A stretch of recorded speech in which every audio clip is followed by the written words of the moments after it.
Hello बच्चों, चलिए प्रश्न को पढ़ते हैं। एक ध्वनि स्रोत एक स्थिर श्रोता की ओर आ रहा है। यदि श्रोता को ध्वनि की मूल आवृत्ति की दोगुनी आवृत्ति सुनाई देती है तो ध्वनि स्रोत की चाल है। वायु में ध्वनि की चाल v है। दिए गए विकल्प हैं a 2v, b v, c v/2 या फिर d 3v। तो चलिए बच्चों, सबसे पहले हम लिख लेंगे मूल अवधारणा। मूल अवधारणा जिस पर कि यह प्रश्न आधारित है। तो बच्चों, यह प्रश्न आधारित है डॉपलर प्रभाव पर। डॉपलर प्रभाव,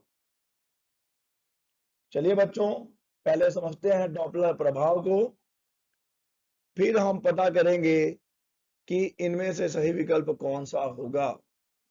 बच्चों, डॉपलर प्रभाव जब कभी ध्वनि स्रोत और श्रोता के बीच जब कभी ध्वनि स्रोत और श्रोता के बीच आपेक्षिक गति होती है, आपेक्षिक गति होती है, तब बच्चों श्रोता को स्रोत की आवृत्ति में परिवर्तन प्रतीत होता है। और बच्चों आवृत्ति में होने वाले इसी आभासी परिवर्तन को कहा जाता है डॉपलर प्रभाव। इसी आभासी परिवर्तन को कहा जाता है बच्चों डॉपलर प्रभाव। बच्चों डॉपलर प्रभाव में विभिन्न विभिन्न स्थितियां हैं। हो सकता है हमारा श्रोता गतिमान हो। अच्छा, श्रोता तो ये है बच्चों। हो सकता है हमारा श्रोता गतिमान हो सकता है स्रोत गतिमान हो सकता है दोनों ही गतिमान हो। तो बच्चों विभिन्न विभिन्न स्थितियों में हमने विभिन्न विभिन्न सूत्र पढ़े हैं। चलिए देखते हैं यहाँ पर प्रश्न में किस स्थिति की बात हो रही है। बच्चों प्रश्न कहता है कि एक ध्वनि स्रोत एक स्थिर श्रोता की ओर आ रहा है। कहने का तात्पर्य यह है बच्चों कि अगर ये हमारा ध्वनि स्रोत है, अगर ये श्रोता है, तो यहाँ पर ध्वनि स्रोत श्रोता की ओर गतिमान है। तो चलिए स्थिति लिख लेते हैं कि यहाँ पे क्या हो रहा है बच्चों। ध्वनि स्रोत एक स्थिर श्रोता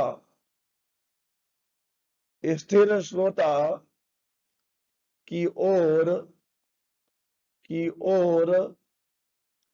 आ रहा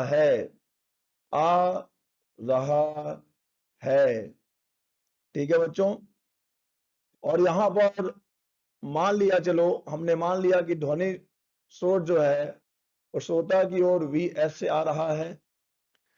तो बच्चों इस स्थिति के लिए जो आभासी आवृत्ति होती है, हम जानते हैं इस स्थिति के लिए आभासी आवृत्ति n' बराबर होती है V/V माइनस VS गुणा वास्तविक आवृत्ति। और आप यहां देख सकते हैं कि n' बिल्कुल बड़ा होगा n से। तो बच्चों ये है स्थिति, और इसी सूत्र का यूज करके हम इस प्रश्न को हल करेंगे और पता लगाएंगे कि इनमें से सही उत्तर कौन सा होगा। तो चलिए बच्चों अब प्रश्न को हल करें। बच्चों प्रश्न में ध्वनि स्रोत एक स्थिर श्रोता की ओर आ रहा है। यदि श्रोता को ध्वनि की मूल आवृत्ति की दोगुनी आवृत्ति सुनाई देती है, अर्थात बच्चों यहां पर जो आभासी आवृत्ति है वह वास्तविक आवृत्ति का दोगुना है। ठीक है बच्चों, ध्वनि की मूल आवृत्ति की दोगुनी आवृत्ति सुनाई देती है। तो चलिए बच्चों अब हम अपने सूत्र का उपयोग कर लेते हैं। n' बराबर V/V माइनस VS गुणा n। और यहां पे बच्चों n' 2n के बराबर है, तो 2n बराबर V/V माइनस VS गुणा n। तो बच्चों देखिए यहाँ से n और n कट जाएगा। चलिए इसे आगे हल करें। तो बच्चों हमें मिलेगा 2v माइनस 2vs, इधर जाके गुणा हो रहा है बच्चों, बराबर मिलेगा केवल v। तो बच्चों ये हो जाएगा 2v माइनस v बराबर 2vs। ठीक है बच्चों, तो यहां से देखिए जब हम इसे हल करेंगे तो 2v माइनस v आ जाएगा v, जो कि वायु में ध्वनि की चाल है, और ये बच्चों हो जाएगा v बराबर 2vs। v बराबर हो जाएगा बच्चों 2vs। तो यहां से हमें बताना है कि ध्वनि स्रोत की चाल है।